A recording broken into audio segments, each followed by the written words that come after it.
birthday, Asher. Happy birthday, happy birthday, happy birthday, Asher. Moira, come here. Greet mo si Kuya. Bilis. Happy birthday, Asher. At dahil birthday ni Asher, so we decided na instead sa beach, dito na lang kami sa Tagaytay. Itong Malaus, hindi naman talaga siya yung pupuntahan namin. Actually, nakabook na ako. Kaya lang, biglang nag-cancel yung may-ari nung binuka namin. Ang ganda pa naman nun, overlooking siya sa Taal. Pagising mo, may veranda, katapat mo na yung Taal. O, di ba bongga sana yun? Kaya lang, para may aberya doon sa kanilang motel, di ba? Kaya nangarag ako maghanap ng pet-friendly na mura eh. So, kung tight ang budget, pet-friendly pa hanap mo, ito ang para sa'yo. Grabe yung perwisyong dinulot sa amin nung ano na yun. Hindi ko nababanggitin. Kasi naman, 6 days before the, magka-cancel. Ay, December ngayon, punuan. Basta hindi ka maarte at maselan ha. Carry boom boom na to mga day. Importante lang naman sa amin this time is matutulugan. Pati yung ating mga doggies. Follow nyo kami dyan ha. Tapos eto na nga yung facade nung hotel. lang siya ng JT. Paakyat siya, no? So, katapat lang kayong JT's restaurant. Marami palang branches yun, no? So, halika, pasok na tayo dito sa kanilang reception. So, ito yung mga rates. So, ang kinuha namin 24 hours. Talagang 24 hours siya, ha? Good for 2, which is 1,500 only. Tapos, ayan, meron namang taon. Siyempre, dapat... So, ayun. Ito yung kanyang paligid. So, ito na nga yung loob. Oh, not bad. For 1,500. Yung mga basic amenities, checkin natin. Oh, may coffee table. So, ayan. Importante naman pwede yung dogs. Hindi naman kayo maarte. So, ito yung kanilang CR. Yes. Ito, karamihan sa mga hotel na pupuntahan, nakatago yung kanilang heater. Pero may heater to. Tapos malakas yung bidet. Malakas yung flush. Ano pa ba? Medyo luma lang talaga yung salamin. But it's okay. Tapos, ang hindi ko lang nagustuhan dito is mahina yung patak sa lababo nung CR. Yun. Tapos, ang ganda ng color ng cortina nila. In fairness naman sa white and gray. Complementary dun sa kulay ng roof. Tapos, meron na silang libreng patawel, sabon, saka tissue. So, dalawa yung car slots. Tapos, yung iba puro 2 wheels na. So, ayun. Eto nga pa yung veranda. Dito kami sa taas napunta. Tapos, ayan lang ha. Siguro this is around mga 12 to 15 square meters. Yun lang. Hindi ko maintindihan bakit magkaiba yung kulay ng isang chinelas. But at least, nag-effort. Moira, ano yan? Tapos, ayun lang nga. May pasabon naman. Kung dito kayo mag-stay, dala na lang kayo siguro ng shampoo. Kung wala, meron silang tindahan, mini store doon sa baba. Ang importante is, walang pet charge. Yay! Walang bayad ang mga pets. Make sure lang na naka-diaper sana.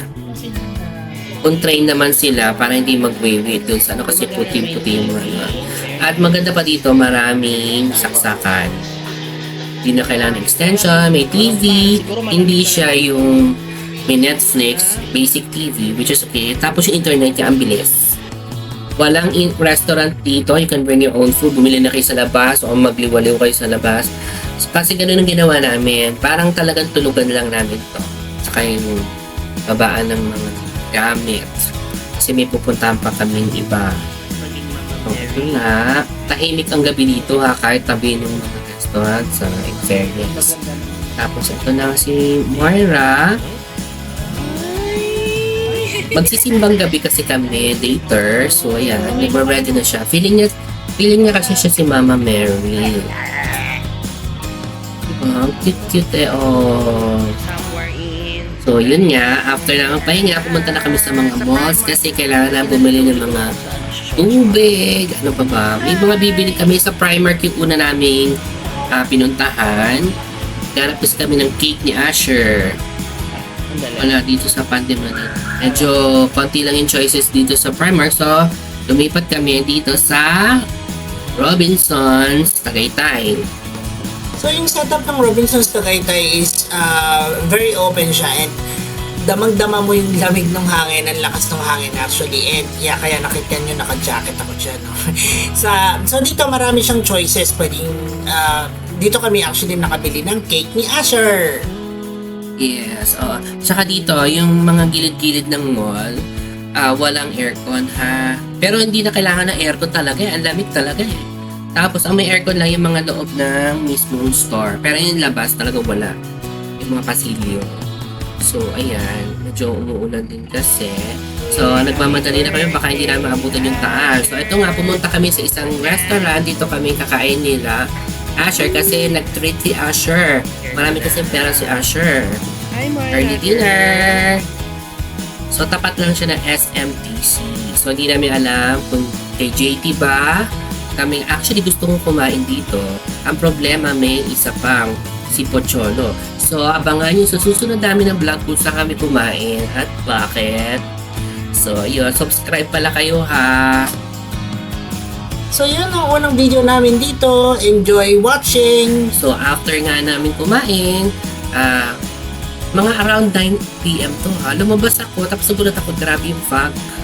Magdala kayo ng sarili ng jacket, as in, kung pupunta kayo ng mga bandang December and January, siguro jacket is a must.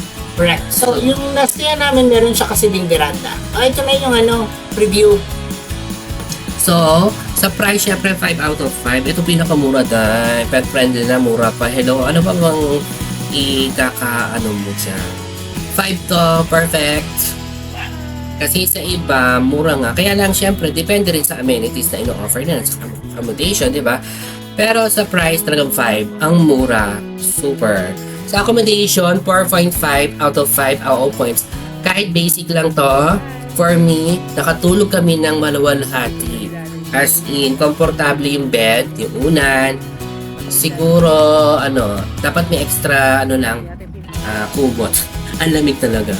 Sa amenities naman, park, resto, food net. Sa net talaga napakalakas. Wala silang pool, hindi na minarket. Yung restaurant, sinabi naman na wala sila. Sa park, based on our experience, nakapark naman kami ng maayos. Kaya, 4 out of 5 AO points. Ang ano ko lang dito is that, what if kung puro de kotse yung sakayan sila yun lang naman, magagawa naman ang paraan niya. Tanungin nyo na lang yung nandoon sa, isasagot sa internet, sa Facebook. Lalagay ko yung nila dito sa ilalim na ating description box. Sa customer service, bibigyan natin siya ng 4 out of 5 AO points. Bakit? Maayos naman sila, responsive sila sa Facebook, sumasagot naman sila. Siguro, maging proactive lang sila sa mga baka merong gusto yung ibang client na, alam mo yon, proactivity lang on their part.